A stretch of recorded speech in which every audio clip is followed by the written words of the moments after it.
E vou começar descrevendo.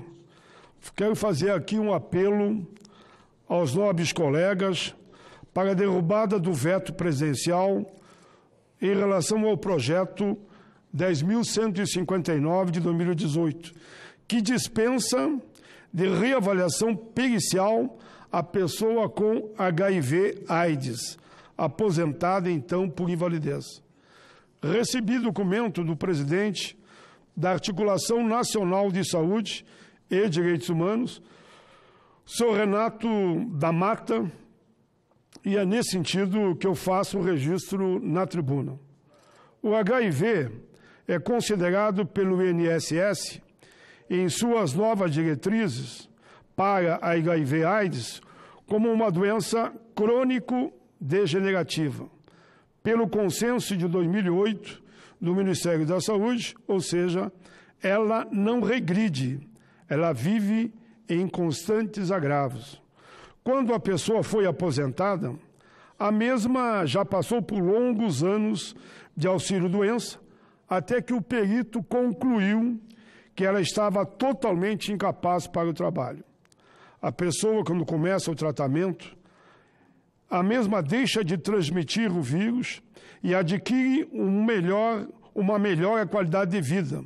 No entanto, o vírus, quando atacado pelos medicamentos, se refugiam em lugares do corpo, aqui chamamos de reservatórios, como o sistema nervoso central, provocando uma inflação crônica que o corpo tenta combater 24 horas por dia. Tal batalha gera um envelhecimento biológico de 10 a 15 anos. Muitas dessas pessoas aposentadas há 15, 20 anos foram, de repente, desaposentadas. Recebiam, em média, um salário mínimo. Qual é a empresa que vai contratar um cidadão como esse, em época de desemprego e recessão como estamos vivendo? Essas pessoas estavam bem na época em que foram aposentadas, porque com o seu salário mínimo, elas podiam se alimentar, pagar uma passagem para buscar os remédios, medicamentos, mas a partir do momento que eles perdem o benefício, vão se manter como? Senhor presidente, no documento da Articulação Nacional de Saúde e Direitos Humanos, há as seguintes indagações. O que custa mais caro? 30 a 70 dias de UTI ou um salário mínimo? Claro que é muito mais caro esse cidadão ir para uma UTI. E, infelizmente, em muitos casos, morre. Quanto custa uma nova infecção por HIV aos cofres públicos? Renato da Mata complementa, abro aspas, o impacto social é terrível. Nunca pensei que fosse viver para ver novamente o horror da AIDS, em ver pessoas em UTIs que são pele e osso, morrendo pela AIDS, pela falta de seus benefícios que lhe foram arrancados. O que o governo chama de economia, eu chamo, diz o Renato da Mata, de genocídio. Esse movimento lembra que entre direita e esquerda existe uma população no meio, que não tem nada a ver com esse debate ideológico, nem de esquerda, nem de direita, como é feito hoje no nosso Brasil.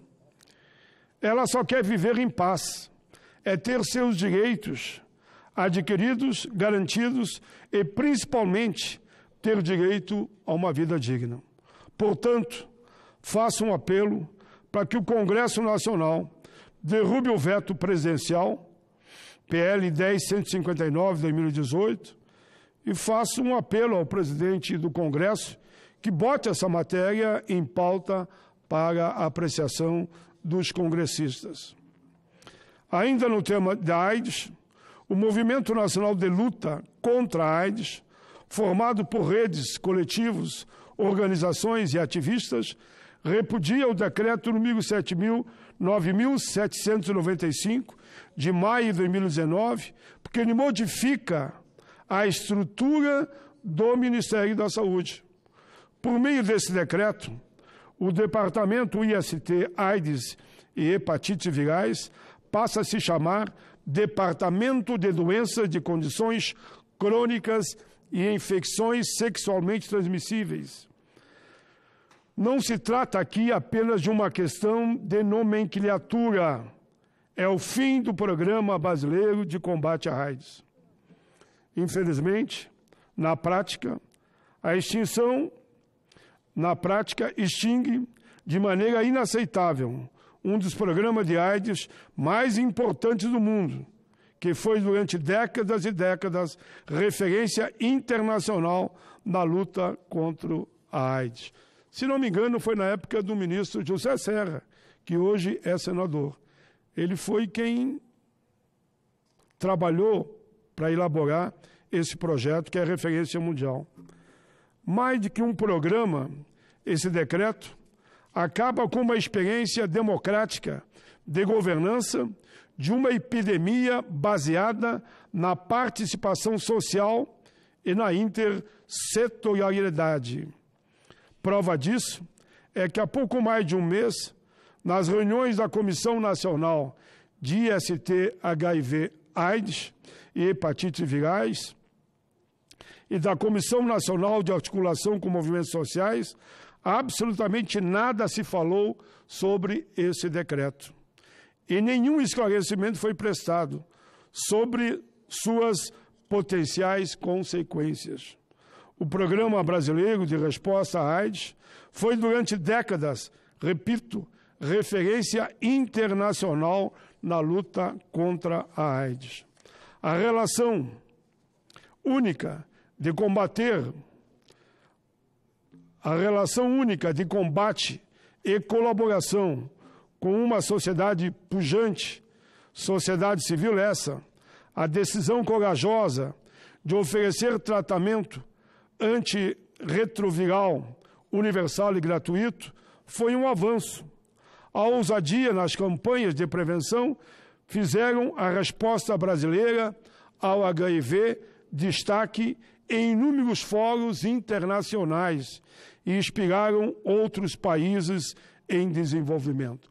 Começou lá, na era Fernando Henrique, mas os outros governos todos mantiveram.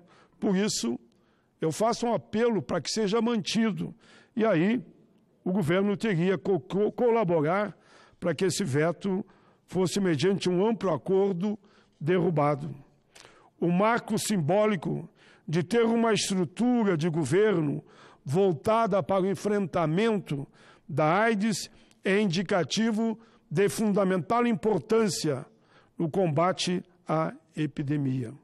Por mais que se afirme que nada mudará, o que fica é a preocupação com uma doença que mata cerca de 12 mil pessoas por ano e que, longe de estar controlada, continua crescendo no Brasil e no mundo. Especialmente populações pauperizadas, estigmatizadas, já tradicionalmente excluídas e, com esse ato, se tornam mais invisíveis e desrespeitadas. A resposta ao HIV construída no Brasil não nasceu no dia para a noite. Foi uma construção de governos e governos e virou referência, lembro, para todo mundo. Para que mexer naquilo que está dando certo? Diria mais, ao contrário, foi uma conquista. Foi conquistada por meio de mais de 3 décadas de luta diária das pessoas vivendo e convivendo com a HIV/AIDS, populações LGBT, negras, negros, brancos, brancas, homens, mulheres, pessoas trans, jovens e ativistas fizeram essa longa jornada para conquistar esse programa e que agora tudo indica que poderá desaparecer. Espero que o veto seja derrubado. Essa ação, extinguindo o programa brasileiro, é inadmissível e se insere numa forma de pensar a sociedade que torna invisível qualquer existência que escape à limitadíssima perspectiva de um pensamento só, como se pobre, setores vulneráveis, aqueles que têm doenças terminais, não têm que ter tratamento e parece que a eles o destino é somente a morte. Podemos, com muito diálogo, mudar essa posição. Com certeza, poderíamos construir um caminho diferente, por não conseguir entender alguns que a vida é complexa e potente. O governo não pode, ao vetar essa matéria, ficar com o ônus para si do símbolo de alguém que não admite que a doença possa ser combatida, que não admite que a doença é física, mas ela pode ser mudada e salvarmos milhares e milhares de brasileiros. Contra a política de morte, diz o documento, gritamos: viva a vida, não a morte. Não nos calaremos frente ao fim do departamento que salvou, repete aqui, milhares e milhares de vidas. Pela manutenção do departamento de AIDS, nem um direito a menos. Eu li aqui, fiz alguns comentários, na verdade, um documento na íntegra, que é assinado pela Articulação Nacional de Luta contra a AIDS, pela Associação Brasileira Interdisciplinar de AIDS, Fórum da ONG AIDS do Estado de São Paulo, FOASP, Grupo de Apoio à Prevenção da AIDS do Rio Grande do Sul, GAPA, Grupo de Incentivo à Vida, GIV, Rede Nacional de Pessoas Vivendo com HIV e AIDS, RNP mais Brasil. Senhor presidente, esse documento eu peço que fique nos anais da casa. Tive cuidado de ler na íntegra, fiz pequenos comentários, a pedido, principalmente deste jovem militante que preside a Articulação Nacional de Saúde e Direitos Humanos, senhor Renato da Mata. Ele já esteve na UTI, e mesmo quando ele estava na UTI, ele estava por telefone trabalhando aqui, toda vez que podia, claro, desviando ali das enfermeiras, ele fazia contato com o gabinete, porque como é que está o projeto, pai? Eu dizia, está indo bem, vai ser aprovado. Quando ele se liberou do hospital, que na verdade ficou um período lá, ele veio para cá e fez corpo a corpo, na Câmara e Senado. E o projeto foi aprovado por unanimidade. E, infelizmente, agora foi vetado. Eu nunca me refiro, quando faço algum comentário, a nome de nenhuma pessoa. Se é para falar, eu falo de bem. Mas agora eu vou fazer um pedido ao presidente da República. Presidente Bolsonaro, veja com atenção, já houve diversas vezes aqui nessa casa que situação e oposição e o governo chegaram num acordo e a orientação foi para que o veto fosse vetado. Esse aqui é um veto que mexe, como eu digo, com a gente, com o coração, com a alma de cada um de nós, porque, de fato, atinge aquelas pessoas que já estão há anos aposentados com HIV/AIDS e, de repente, a doença não tem volta. Inclusive, os peritos têm dado a eles o direito, né?